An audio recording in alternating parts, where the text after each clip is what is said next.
This trusty shop vac is about 23 years old. I keep it in the basement to vacuum up anything that needs it. I made a video about 2 years ago showing a neat hack.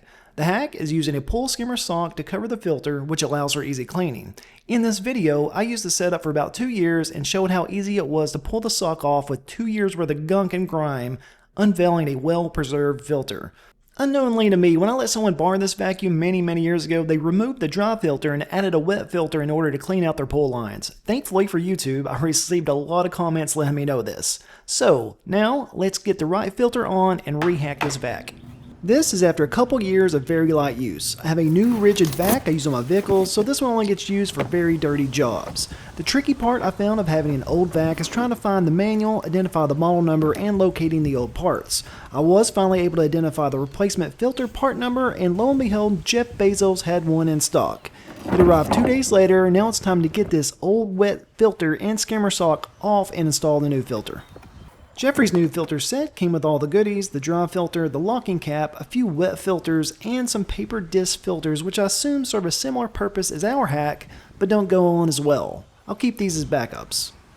To install, it's quite simple, just slide it on. It's a snug fit. Once on, we want to locate our bag of pull skimmer socks we purchased 4 years ago, and here they are. And oh yeah, let's get rid of these old ones, throw them in the trash here, and hey, there's a Hardbody. Now we'll use the locking cap to secure it into place. The cap has these grooves which match up to our vac to allow you to screw it tight. If we were going to use the disc filter, it'd go on like this, but I don't like that it's leaving some areas exposed on the filter, not to mention you had to secure it on with one of the provided rubber bands.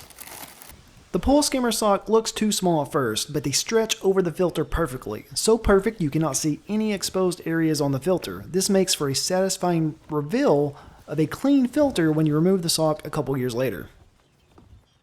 Now with the hack reinstalled, let's install the lid. To prevent the lid from always popping off, I did have a few NASA engineer buddies design a strapping mechanism for me. And just kidding, I likely came up with this one morning while under the influence of Folgers caffeine and allergy medicine. Now we'll put all the spare parts in a box and hopefully place it somewhere we can find in 2 years.